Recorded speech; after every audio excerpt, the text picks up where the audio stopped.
Hi everyone, welcome to digital GK classes. तो बिहार प्राथमिक शिक्षक भर्ती से रिलेटेड कुछ इन्फॉर्मेशन है, क्योंकि आपको पता है कि कल जो है मतलब आधा दर्जन कम से कम 12 केस पे सुनवाई होनी थी, जिसमें से 4 तो केवल यही था कि नियमावली को रद्द कर दिया जाए, अदर स्टेट को शामिल ना किया जाए। बहुत सारी ऐसी चीज़ें थी जिसका सार मैं आपको बताने वाली हूँ मुश्किल से 2 से 3 मिनट की वीडियो में। संशोधन क्या चीज़ हुआ, क्या महाधिवक्ता जी ने बताया है, सब कुछ आपको पता चलेगा। नया अपडेट क्या है, बिहार प्लस अदर स्टेट के जितने भी सीरियस स्टूडेंट हैं उन सभी के लिए एक बहुत अच्छा मौका है। पूरा वीडियो देखिएगा। पहली बार आए हैं तो चैनल को सब्सक्राइब करके प्लीज़ वीडियो को लाइक कर दीजिए।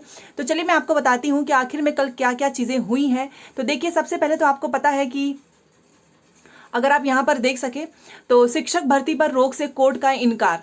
मतलब क्योंकि आपको पता है कि शिक्षक भर्ती पे रोक लगाना था, इसको नियमावली को रद्द करके स्टे लगाने की मांग चल रही थी। क्या चीज़ें हैं वो आप यहाँ पर एक बार देखिए। लिखा हुआ है कि पटना हाई कोर्ट ने 2.25 लाख शिक्षकों की बहाली प्रक्रिया पर रोक लगाने से इनकार कर दिया है। कोर्ट ने, और कल लगातार सुनवाई चल रही थी, कोर्ट ने शिक्षक नियुक्ति प्रक्रिया और उसकी नियमावली को चुनौती देने वाली करीब 1 दर्जन याचिकाओं पर मंगलवार को एक साथ सुनवाई की थी। मुख्य न्यायाधीश न्यायमूर्ति के विनोद चंद्रन और न्यायमूर्ति पार्थ सारथी की खंडपीठ ने सुनवाई के बाद यह आदेश दिया। आवेदकों की ओर से अधिवक्ता दीन कुमार, अभिनव श्रीवास्तव और बसंत कुमार चौधरी ने कोर्ट में पक्ष रखा। अधिवक्ताओं ने कोर्ट को बताया कि 2.25 लाख शिक्षकों की बहाली के लिए जो भी आपको पता है बिहार राज्य शिक्षक की जो नियुक्ति है, स्थानांतरण है, नियमावली 2023 की वैधता को चुनौती दी गई है। उनका कहना था कि वर्ष 2006 में ये अपना पक्ष बता रहे हैं, ध्यान से सुनिए। वर्ष 2006 में शिक्षकों की बहाली के लिए नियमावली बनाई गई थी, फिर 2008, 2012 और 2020 में नियमावली लागू की गई। इसी के तहत प्रदेश में शिक्षकों की नियुक्ति की गई। इन सभी नियमावली को समाप्त कर, आपको पता ही है, एक नई नियमावली आप सभी के सामने है, लागू कर दी गई। उनका कहना था कि पूर्व के नियमों के तहत स्कूलों में शिक्षकों की नियुक्ति का अधिकार, आपको पता है पहले किसको था, तो पंचायत समिति को था, और अब किसको हो चुका है, अब हो चुका है बीपीएससी को। बीपीएससी तो आपका एग्जाम लेगा। उनका कहना था कि पंचायतों, पंचायत समिति, जिला परिषदों व नगर पालिका से शिक्षकों की बहाली का अधिकार वापस लेना स्थानीय स्वायत्तता के सिद्धांतों का हनन है। मतलब ये पक्ष रखा गया था कि पहले जो है पंचायत जो एग्जाम लेती थी अब वो नहीं लेगी, बीपीएससी लेगी, तो ये हनन है उनके सिद्धांतों का। मतलब कि पंचायत को ही एग्जाम लेना चाहिए जैसे पहले होता था, टीईटी पास वालों को नौकरी मिलती थी। नए प्रावधानों के अनुसार 2.25 लाख शिक्षकों की बहाली के लिए परीक्षा के आधार पर नियुक्ति की अनुशंसा करने की जिम्मेदारी बीपीएससी को दिया गया है, जबकि इसके पूर्व टीईटी परीक्षा पास उम्मीदवारों को शिक्षक बहाल किया जाता था। क्योंकि इसके पहले क्या होता था, आप सीटेड पास हैं, आप बीटेड पास हैं, आपको नौकरी मिल जाएगी, आपको कोई एग्जाम देना नहीं है। तो ये बोल, इनका मतलब ये है कि फिर से ऐसा ही प्रक्रिया होना चाहिए। और ये क्या है, समानता के सिद्धांत के खिलाफ है। वर्ष 2006 नियमावली के तहत नियुक्त शिक्षकों की योग्यता और कार्य नई नियमावली के समान है। नए नियम के अनुसार जो शिक्षक बहाल होंगे उन्हें वेतन दिया जाएगा। यह समानता सिद्धांत के खिलाफ है। और यहां पर देखिए, आपको पता है कि कल जो है 12 केस पे सुनवाई थी, जिसमें से कोई भी केस का कुछ खास प्रभाव नहीं पड़ा, ना तो नियमावली पर ना ही अदर स्टेट पर। देखिए 22 अगस्त की डेट मिली है, 22 अगस्त तय की हाईकोर्ट ने मामले पर अंतिम सुनवाई की थी। अब आपका हो चुका है। बाकी आप देख सकते हो कि 1,70,000 जो नियुक्तियां होनी है, 12 जुलाई को आखिरी तारीख है। 70,000 अभ्यर्थियों ने अभी तक आवेदन किया है, केवल 70,000। 24, 25, 26, 27 को एग्जाम होना है। खैर 12 जुलाई की डेट आगे बढ़ सकती है एग्जाम की, क्योंकि ऐसे बहुत कम समय इन्होंने दिया है अदर स्टेट वालों को। सरकार, अब देखिए इसमें इन लोगों ने पक्ष रखा कि पहली बात तो टेट पे होना चाहिए, पंचायत समिति जो एग्जाम लेती थी उनको लेना चाहिए। ये नई नियमावली बनाकर ये इसका हनन है, सिद्धांतों का हनन है।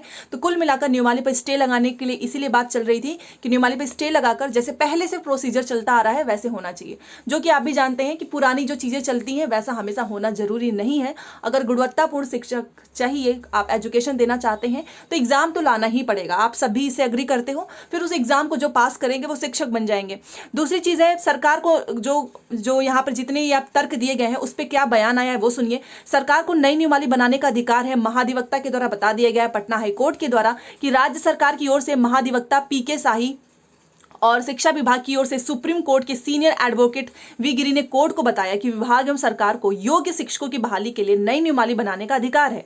क्योंकि अगर सब कोई, आप सोचिए कंपटीशन इतना ज्यादा बढ़ चुका है, अगर सभी सीटेड बीटेड पास जितने लोग भी हैं, अगर सबको नौकरी मिल जाएगी, तो बहुत से ऐसे भी आप ही लोगों का कमेंट आता है कि सीटेड में लोग पैसे दे दे के पास हो जाते हैं, नंबर दे दे के पास हो जाते हैं। फिर कुछ स्टूडेंट आके कहते हैं कि सीटेड पे ही नौकरी मिल जानी चाहिए। कुछ लोग कहते हैं कि नहीं, सीटेड पे नहीं मिलनी चाहिए क्योंकि सीटेड में बहुत धांधली हुई थी। आप मुझे कमेंट करके करके बताइए आपको ये कैसा लगा।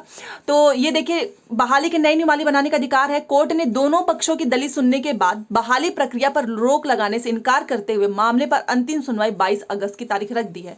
और बताया भी गया है कि सरकार जो है नियमावली बदल सकती है, जैसा पहले से चलता आया है। जरूरी नहीं है कि आगे भी वैसा चले, क्योंकि एजुकेशन आपको पता है गवर्नमेंट भी अपने अकॉर्डिंग चेंज कर सकती है एग्जाम का पूरा पैटर्न। तो अब आप समझ गए ना, तो अब किसी भी नियमावली पर स्टे लग रहा है, ना ही अदर स्टेट को बाहर किया जा रहा है। अब कुछ नहीं हो रहा है, एग्जाम हर हाल में होगा, सभी को एग्जाम देना है। तो एक चीज तो मैं बोलूंगी कि इतने सारे जो बवाल चल रहे हैं इनसे साइड होकर पढ़ाई पर ध्यान दे लो, क्योंकि धरना प्रदर्शन ये देखिए एग्जाम तो देना ही पड़ेगा, ये आप भी जानते हैं। तो अगर आप इसके विरोध में जो लोग निकलेंगे उनका लॉस है। बाकी जो सीरियस स्टूडेंट जो भी हम जानते हैं कि एग्जाम तो हम दे के रहेंगे, वो तो पास भी हो जाएंगे। इसमें सबसे अच्छा मौका मिल चुका है। बिहार के अभ्यर्थी जितने भी हैं तो आप डरिए मत, क्योंकि आपकी जो रिजर्व कैटेगरी है ना, जो भी आप उसका आरक्षण आपको मिलने वाला है। बाहर से केवल कुछ ही बच्चे जो हैं वो चयनित होंगे, क्योंकि बहुत से स्टूडेंट जो हैं फॉर्म भी नहीं भरते हैं, क्योंकि आप भी जानते हो अपना स्टेट छोड़ के दूसरे स्टेट में जाना उतना पॉसिबल नहीं हो पाता है, खास करके फीमेल के लिए। फिर एग्जाम भी देने बिहार ही जाना है। तो जो बिहार के बच्चे जो परेशान हो रहे थे कि दूसरे स्टेट के बच्चे आके उनकी सीट ले लेंगे, ऐसा नहीं है। पहले भी केवल 3000 के आसपास ही बच्चे आए थे, बहुत कम फॉर्म पड़ा था, और अभी भी ऐसा ही होगा। बट मैं बोलूंगी कि अदर स्टेट के जितने भी स्टूडेंट, अगर आप सच में शिक्षक बनना चाहते हो तो ये वाला फॉर्म जरूर भरो। 12 जुलाई लास्ट डेट है और आपको मिल भी जाएगा। हाँ, ये है कि आपको जनरल कैटेगरी में फाइट करना है, ठीक है। तो ये जो चीजें हैं, अब इसमें कुछ भी नहीं होगा। तो बहुत से लोग डर रहे थे कि कहीं नियमावली रद्द ना हो जाए, फॉर्म का पैसा ना फंस जाए। ऐसा कुछ नहीं है, क्योंकि अब सामने आ चुका है कि अब सभी लोग जो है इस पे अप्लाई कर सकते हैं। कोई भी बंदिश नहीं है, सभी लोग अप्लाई करें, ठीक है। चलिए मिलते हैं नेक्स्ट क्लास में। Thanks for watching.